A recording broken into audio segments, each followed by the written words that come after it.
again, strangers on the internet. Good news is I'm still alive, and I got a new microphone. Last video, I promised to reveal my idea for a Sonic MLP crossover in the IDW comics. So I'm posting a link to that plot summary in the description. Read it and have fun. Okay, bye. Oh, you're still here? Well, alright then, didn't really have anything planned, so... Hey, let's talk about Lily Pete. Lily Pete is one of my favorite YouTube personalities, second only to Ross Scott of Accursed Farms. She's an internet critic and entertainer who makes think pieces and MST3K-style riffs, but unlike a fair share of internet critics, doesn't waste time and effort with inane sketch comedy and instead focuses on actual critique. Question: do you like MLP but dislike the Brony community? Do you enjoy Steven Universe or Star vs. the Forces of Evil, but aren't afraid to discuss its very apparent flaws?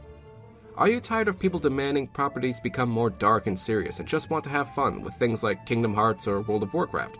If any of these things apply to you, then you're gonna like Lily's content. Now, I could spend hours talking about how much of a paragon of anti-BS Lily is, but today I want to talk about one of her better works, Bismuth as Usual. This video is a study of the theme presented in Steven Universe's 100th episode special regarding non-violence and being more virtuous than your enemies. I highly recommend watching the video, and I will put a link in the description, but the conclusion boils down to this. This, to me, is what is truly disgusting about Bismuth. Homeworld are fascists. There's no getting around that. Bismuth's themes are arguing against stopping fascists. That is a terrible lesson to teach, especially to children. This is a lesson that's going to get someone who isn't a fascist killed, making phony, just as bad arguments to sit comfortably on a moral high ground, with said arguments being spouted by an idiot child, and then expect somebody with at least 2 working brain cells to conclude, yeah, this is a good place to end on. That's not just stupid, that's not just intellectually offensive, that's flat out irresponsible and reckless. Yeah, the theme they're going for doesn't really work since the bad guys are space Nazis whose conquests have destroyed countless planets up to this point.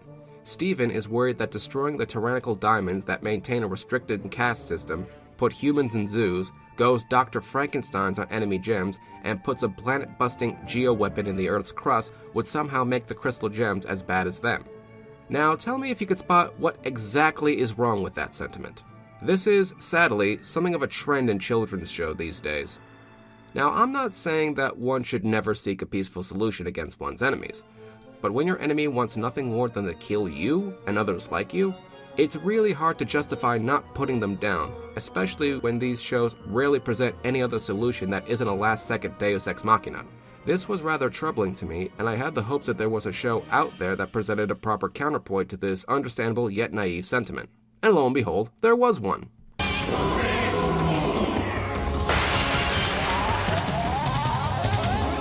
Beast Wars is a sequel show to the original Transformers cartoon showing the conflict between the Maximals and the Predacons, descendants of the Autobots and the Decepticons, respectively. Horribly dated CGI aside, Beast Wars had some fantastic writing, memorable characters, and pretty much saved the Transformers franchise from falling into obscurity after the 80s, which is ironic seeing as the show itself kind of fell into obscurity for a while. I blame Beast Machines. The series was great at presenting complicated stories in a way that kids can understand them. One such example is the episode Law of the Jungle. Tigatron, one of the Maximals, is distraught when a skirmish with the Predacons ends up killing someone close to him. As such, he vows not to take part in the war anymore.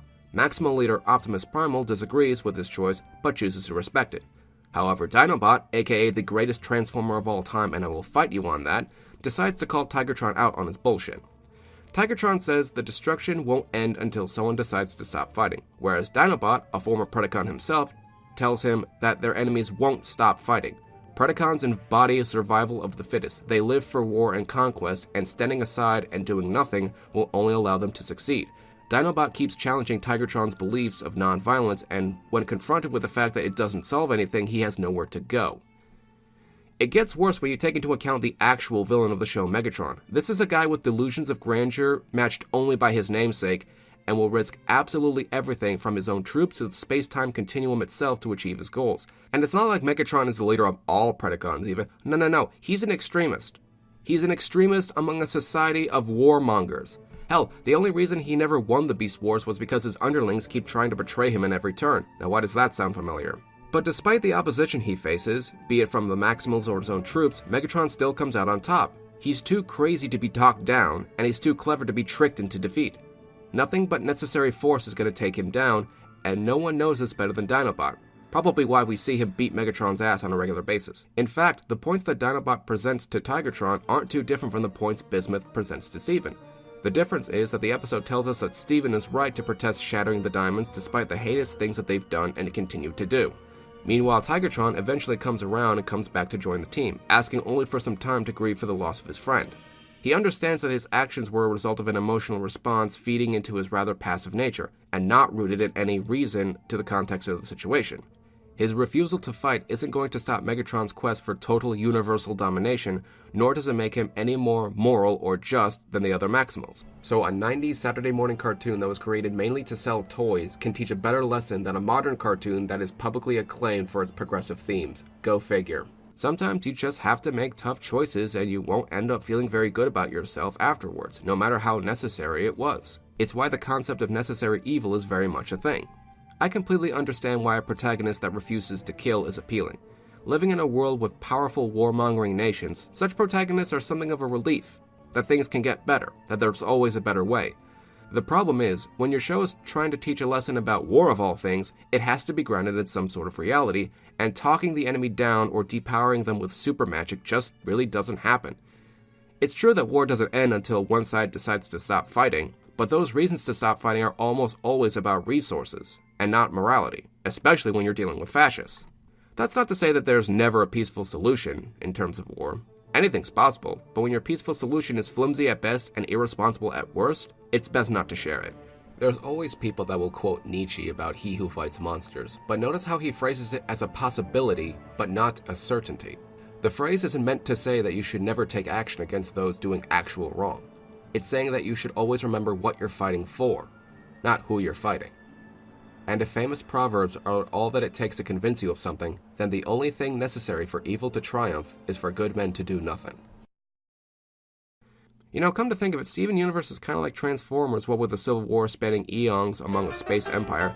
It's just if the series started with Rodimus Prime and only ever alluded to Optimus Prime here and there. I guess that would make Amethyst Bumblebee, Pearl could be Ratchet, and Garnet could be Ultra Magnus.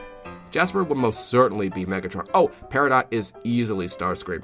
I guess the diamonds as a whole could represent Unicron, though that doesn't really leave anyone to embody Primus. Oh well, no parallels. What was that Nietzsche said? He who fights drummers should see to it that in the process he does not become a drummer? Or was it monsters? I don't know. Same thing, really.